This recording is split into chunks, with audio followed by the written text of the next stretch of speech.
수 없네 하나님의 사랑 날 살리시려. 오늘의 말씀은 출애굽기 25장 1절에서 8절까지의 말씀입니다. 주님께서 모세에게 말씀하셨다. 너는 이스라엘 자손에게 말하여 나에게 예물을 바치게 하여라. 누가 바치든지 마음에서 우러나와 나에게 바치는 예물이면 받아라.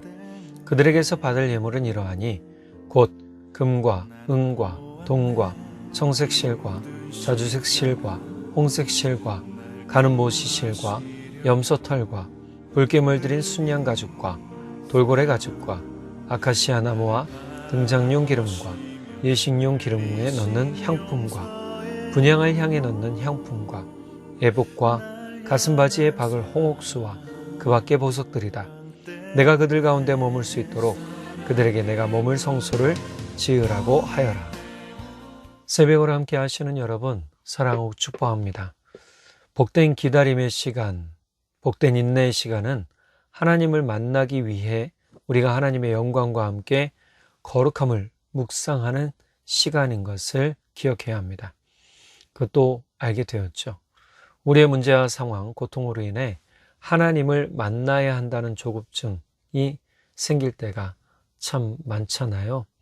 자, 이때 조급증은 하나님을 만나지 못하고 도리어 엉뚱한 길로 들어가는 그러한 실수가 될 수도 있다는 것 꼭 기억해야 합니다.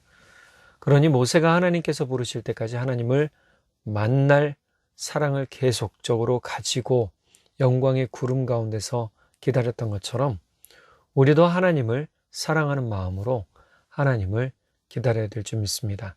반드시 하나님은 기도하며 자신을 거룩함으로 준비하는 사람을 만나 주십니다. 하나님께서 모세를 부르신 목적은 백성들에게 전해준 10가지 계명을 돌판에 새겨주시기 위함도 있지만 가장 중요한 목적, 바로 하나님께서 백성들과 함께 계시기 위한 성막 짓는 방법을 알려주시기 위함입니다. 자, 이 전체적인 내용은 25장, 26장, 27장에 거쳐서 나옵니다. 오늘 1절에서 8절은 내일 한 번 더 할 텐데요. 오늘은 먼저 하나님께서 우리와 함께 하시길 원하신다라는 사실을 좀 같이 은혜를 나누고요.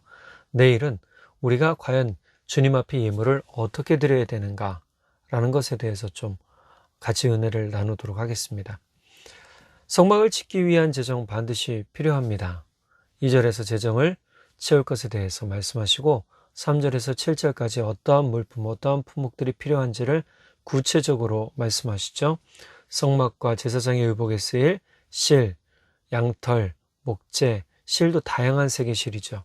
금은 놋, 보석, 가죽과 향품과 다양한 향품, 그리고 기름에 대해서 이야기하고 있죠. 그리고 나서 8절에 이렇게 명령하십니다. 너는 백성들에게 내가 있을 성소를 짓게 하라. 앞서 시내산에 하나님의 영광이 임할 때 백성들은 공포에 떨고 있었다라고 했죠. 죽음의 두려움이 그들을 엄습했고 그들은 하나님과 거리 두기를 하면서 하나님 앞으로 나아가는 대신에 모세에게 하나님의 말씀을 대언해 달라고 부탁을 하며 그들은 한 발짝 뒤로 물러서죠. 하나님께서 이런 이스라엘 백성들의 모습을 보셨던 것 같기도 합니다. 하나님은 이스라엘 백성들과 함께하기로 하셨고 모세에게 하나님께서 함께할 성막을 지으라는 명령을 8절에 하시게 되죠. 하나님의 뜻은 매우 분명합니다. 그들 가운데 머물 수 있도록 내가 머물 성소를 지으라. 그리고 구체적인 도면과 계획과 어떤 기물들 또 어떤 것들을 만들어야 되고 이걸 만들 때 어떤 방법으로 만들어야 될지도 구체적으로 알려주시죠. 하나님이 나와 함께 하신다는 확신을 물어본다면 여러분 어떻게 대답하시겠어요? 여러분 하나님과 함께 하심을 진짜 믿으십니까? 하나님이 여러분과 함께 하심을 믿으십니까? 할 때 여러분은 어떻게 대답하시겠어요? 확신합니다 라고 확실하게 대답할 사람도 있겠고 아직 잘 모르겠습니다 라고 대답할 사람도 있겠죠. 오늘 말씀은 분명한 것은 하나님을 믿는 사람에게는 하나님이 함께 하신다라는 사실입니다. 하나님의 거룩한 영광을 보았지만 그 영광에 함께 하지 못하는 것은 어찌 보면 참 슬픈 일이잖아요. 이스라엘 백성들이 모세를 쫓아왔어요. 사실은 근데 모세에게 임한 하나님의 영광도 함께 보았잖아요. 이미 불기둥과 구름기둥으로 인도하시고 보호하시고 살피시는 하나님도 경험했단 말이에요. 그런데 막상 영광의 구름을 딱 보자마자 그들은 기겁을 하죠. 왜요? 우레소리, 천둥소리, 번쩍이기도 하고요. 여러 가지 음성이 들리는 것 같기도 하고요. 막 무서웠습니다. 형형색색의 구름들이 안에서 번쩍번쩍하니 얼마나 두려웠겠습니까? 앞서 말씀을 통해서 봤지만 모세와 모세의 신복이었던 여호수아만 하나님 앞으로 더 나아갔고요. 영광의 구름 가운데 6일 동안 머물면서 하나님께서 부르시기를 기다리며 자신의 삶이 거룩해지도록 만들며 기도했을 겁니다. 그에게는요, 하나님을 향한 신뢰가 있었기 때문에 조급해하지 않았어요. 하나님이 부르실 때까지 기다리고 하나님이 부르심에 네 하고 바로 나아가죠. 모세는 하나님과 더 가까워지길 원했다라는 사실을 꼭 기억하면서 우리도 하나님과 가까워져야 된다는 것 절대 잊어버리면 안 됩니다. 우리의 삶에 하나님께서 함께 하심을 믿는 것이 그래서 중요해요. 하나님이 나와 함께 하시는가? 무엇으로 확인할 수 있는가? 오늘 말씀으로 확인할 수 있는 거죠.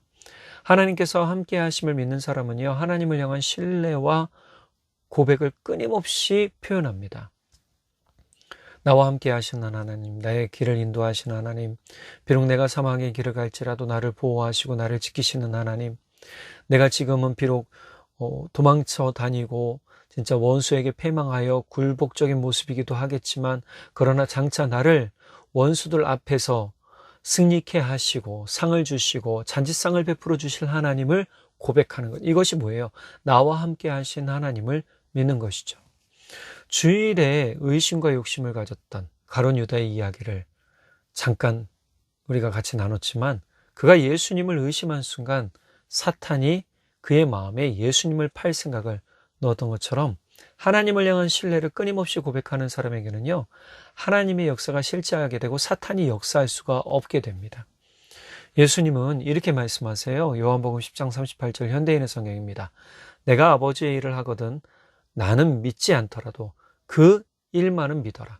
그러면 너희가 아버지께서 내 안에 계시고 내가 아버지 안에 있는 것을 확실히 알게 될 것이다. 그 일은 뭐예요? 예수님께서 베푸셨던 병든 자를 고치시고 배고픈 사람들, 수많은 사람들 먹이고 심지어 죽은 사람도 살린 일에 관해서 그것을 보고 살아계신 하나님을 믿으라 라고 얘기를 하는 거죠.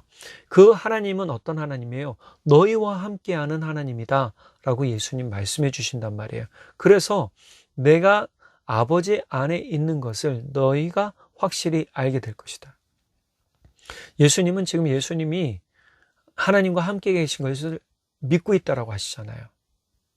요한복음 14장 1절에서 개역개정에 뭐라고 말씀하시냐면 너희는 마음에 근심하지 말라. 하나님을 믿으니 또 나를 믿으라. 그런데 이 하나님을 믿으니라는 것을 조금 더 확대해서 보면 하나님께서 함께 계심을 믿으니라 이게 되는 거죠.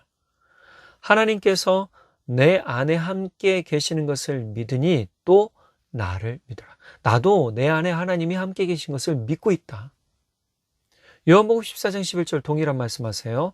내가 아버지 안에 거하고 아버지께서 내 안에 계심을 믿으라. 그렇지 못하겠거든 행하는 그 일로 말미암아 나를 믿으라. 행하는 그 일, 아까 요한복음 10장 38절의 말씀, 그거 동일한 내용이죠. 예수님께서 행하셨던 놀라운 기적들을 보고 살아계신 하나님이 함께 계신 것을 믿어라. 그러니까 내 안에 함께 계심을 믿어라. 아버지께서 내 안, 예수님 안에 함께 계신다면 우리가 예수님을 믿는 순간 우리와 하나님이 함께 계시다라는 사실을 예수님이 강력하게 증언해주고 계신단 말이에요. 예수님의 핵심은 매우 분명합니다. 예수님을 믿는 사람에게는 하나님께서 함께 하신다. 하나님께서 함께 하심을 믿으시기 바랍니다. 지금 내 눈에 보여지지 않고 내 삶이 비천하고 어렵고 고난 가운데 빠진 것 같아도 반드시 우리의 삶을 세워주실 하나님을 우리가 믿고 찬양하며 고백해야 된다는 사실 잊지 마셔야 됩니다. 그래서 다윗이 도망치는 중에서도 숨어 지내는 중에서도 하나님을 끊임없이 찬양할 수 있었던 이유는 하나님이 나를 버리지 않으시고 하나님이 나를 떠나지 않으시고 하나님이 나와 함께 하신다라는 믿음이 있었기 때문이에요. 그렇기 때문에 그가 역전의 인생을 살 수 있었던 것이죠. 이스라엘 백성들에게 하나님께서 머물 집을 지으라고 하신 의미는 하나님께서 함께 하심을 통해 이스라엘 백성들이 하나님의 자녀가 되고 하나님의 보호와 하나님과 함께 교제를 함으로 하나님의 사람들이 되기를 원하셨기 때문입니다. 그러니 우리도 모세처럼 하나님께 나아가는 마음을 더욱 깊이 가져야 되고 우리가 하나님과 함께 하심을 경험하는 길은 우리의 몸과 영이 하나님의 집이라는 사실을 기억해야 되는 것이죠. 그럴 때 우리는 우리의 삶을 더욱 훈련하고 하나님의 집으로 거룩하게 살도록 우리를 단련시켜 갈 수 있게 되는 것입니다. 우리가 하나님과 함께 계심을 어떻게 알겠습니까? 성령이 나와 함께 하시는 것을 통해 내 안에 예수님이 믿어지는 것을 통해 바로 하나님이 나와 함께 하시는 것을 믿을 수 있게 되는 것이죠. 오늘 우리 하나님은 하나님 믿는 사람들, 예수님 믿는 사람들과 꼭 함께 계십니다. 그러니 힘들고 어려울지라도 여러분들 끝까지 그 믿음 변치 마시고 하나님을 찬양하고 하나님을 고백하고 하나님은 나의 산성, 나의 구원, 나의 방패, 나의 칼이라고 고백하며 나아가는 우리의 믿음의 고백들이 있기를 간절히 바랍니다. 기도하겠습니다. 사랑의 하나님 아버지 참 감사합니다. 우리 가운데 놀라우신 은혜 또 놀라우신 사랑으로 우리와 함께하여 주시고 믿는 이들의 주가 되어 주시며 믿는 이들의 창조주가 되어 주시고 또한 믿는 이들의 방패와 소망과 희망과 또한 능력이 되어 주시니 감사합니다. 하나님이 우리의 아버지 되신 것을 고백합니다. 하나님 끝까지 우리의 하나님 되어 주시고 우리와 함께 하심을 우리가 늘 고백하며 찬양하겠으니 우리의 고백과 찬양 가운데 역사해 주십시오. 예수님께서 함께 계신 것을 믿고 놀라운 주의 일을 드러내셨던 것처럼 우리의 삶에도 그러한 놀라운 은혜들이 우리의 선포와 고백들을 통해 일어나도록 성령 하나님 기름 부어 주십시오. 영원한 구원의 주여 우리를 온전케 하시는 이인 예수님의 이름으로 기도드렸습니다. 아멘. 여러분 오늘 하루도 우리와 함께 하시는 하나님 아버지와 함께 기쁨으로 찬양하며 사시기를 간절히 바랍니다. 사랑하고 축복합니다. 잊을 수 없네 하나님의 사랑 날 살리시려고 주신 생명 내 십자가 지고 오르신 갈보리 언덕 날 향한 사랑 때문에 나는 보았네 피 묻은 십자가